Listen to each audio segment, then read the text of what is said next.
All the students at the Ultimate Academy for Gifted Juveniles were called to the gym. The purpose of this was for Monokuma to give a new motive. God, he says it's urgent, but then he takes forever to show up. Kokichi yelled, exasperated and irritated. Shuichi didn't say anything out loud, but he agreed with Kokichi. Why did Monokuma make it sound so urgent if he wasn't even here? Hey, Ultimates! Speak of the devil, and he will come. The sadistic bear jumped onto the stage with a thump. Finally! Kokichi yelled, making Monokuma glare at him, making him shut up. Seeing as you're all here, I'll introduce it in the new motive. Monokuma announced, moving his arms out to his sides dramatically. Why do we need a new motive? Maki whispered to herself.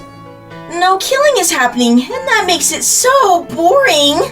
Monotaro yelled. Please don't make it something gory. Monofine gasped, covering her eyes with her paws. The new motive is despair disease. Monokuma announced, making confused gasps echo throughout the gym. Some of the students of this academy will get the disease. They won't act like themselves, and maybe they'll even kill someone. Who knows? This will all start tonight, so make sure to lock your doors. Monokuma screeched before he and his cubs disappeared as abruptly as they came. Kokichi walked out of the gym, feeling nervous. What did he mean by, they will act differently? Would one of us really murder for this? Kokichi thought to himself. Kokichi, are you alright?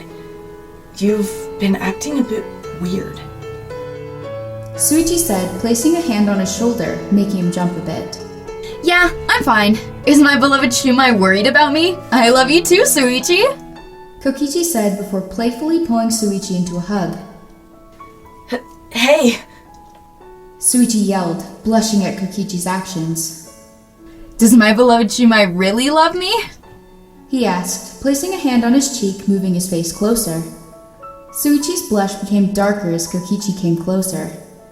He could feel his heartbeat quicken, hoping silently that Kokichi didn't notice. You don't have to answer. I'm pretty tired, so I'm going to bed. Good night, my beloved Shumai. Kokichi yelled, pulling away from Shuichi with a small blush forming on his cheeks, while he rushed over to the dorms. Shuichi stood there confused at what just happened, but shrugged it off, leaving to his room as well. The nighttime announcement already went off, so it was already late. Shuichi, feeling equally exhausted and flustered, slowly made his way to his room before going to bed.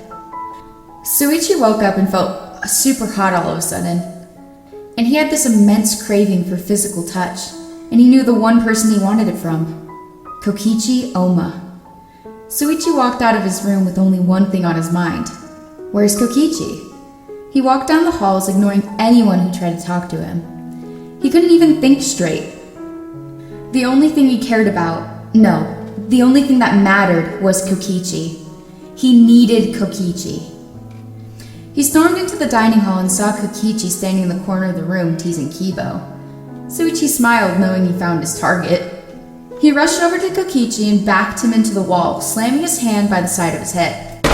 Shuichi? Kokichi yelped, trying to keep his fear under control. I have been looking for you, Kokichi. Shuichi whispered, moving his head down to Kokichi's shoulder, wrapping his arm around his torso too, pulling him closer to him. Kokichi looked up at him, confused, and looked around to the other people in the dining hall, only to receive confused glances or unconcerned shrugs. He wrapped his arms around him. Although he didn't say it out loud, Kokichi loved the affection Shuichi was giving him. He wouldn't admit it, but it has been a very long time since he has felt the wonderful touch of another. His face grew hot when Shuichi picked him up and ran out of the dining hall, holding him close to his chest. Shuichi, what are you? Kokichi started silently trying to get his blush to calm down. He looked down at him with a longing stare. I want cuddles from my Kokichi, Shuichi said, leaning down to whisper it into his ear, making his blush darken. He gave up trying to suppress it at this point. He had already figured out that Shuichi must be acting weird because of the new motive. Maybe because Shuichi was so cut off from others, he got an affectionate disease? Kokichi asked himself, feeling guilty that it was him that Shuichi wanted. He liked Shuichi a lot, and this whole thing was making his brain malfunction. but he was worried that Shuichi was under the effects of the disease and he was just being used. Oh, yeah. Kokichi stuttered out, not knowing how else to respond to this. Shuichi stopped, making Kokichi jump. He looked around and saw that they were in front of his dorm room. Kokichi felt his face get hot again, wondering what Shuichi was going to do to him. He says that he wants to cuddle, but does he mean that? Kokichi pushed his naughty thoughts out of his head and looked at Shuichi, who was opening his door. He walked inside, locked the door, and placed Kokichi on the bed, immediately laying down next to him.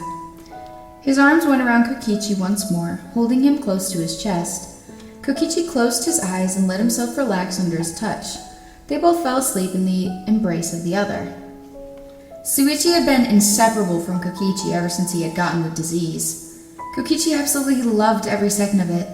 He didn't want it to end, and he knew this was selfish, but he didn't want to give up the moments he had where Shuichi would hug and kiss him. He loved all the affection he received. Shuichi had also been dragging Kokichi to his room every night to be able to hold him close. They were around each other all the time. Most of the other students thought this was weird and tried to reason with Shuichi while the others just shrugged it off. A body has been discovered. Please gather in the Ultimate Magician Lab. Monokuma announced through the speaker, making Kokichi's heart slump. Did someone die? Kokichi thought. He and Shuichi, who was still clinging to him, slowly made their way to Himiko's lab. Himiko Umeno lay there on the ground dead for all of us to see.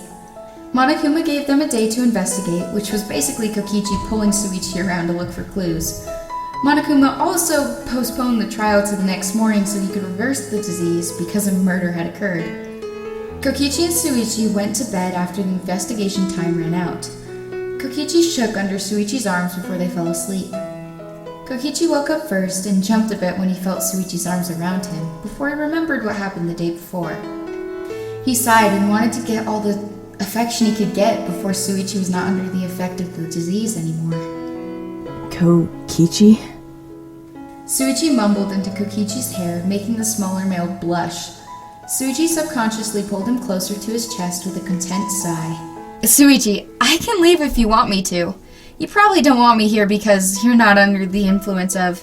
Kokichi started, only to be cut off by Shuichi's lips on his. I love you, Kokichi. I was just too nervous and shy to tell you. But I do like being like this with you. Shuichi said, hiding his face in Kokichi's neck, making him confused. Could we stay like this, Kokichi? Shuichi asked quietly, nervous for his response. Kokichi smiled and nuzzled into Shuichi, silently telling him that he wanted that as well. Shuichi smiled and whispered, "And I love you," before closing his eyes again, feeling content with Kokichi in his arms.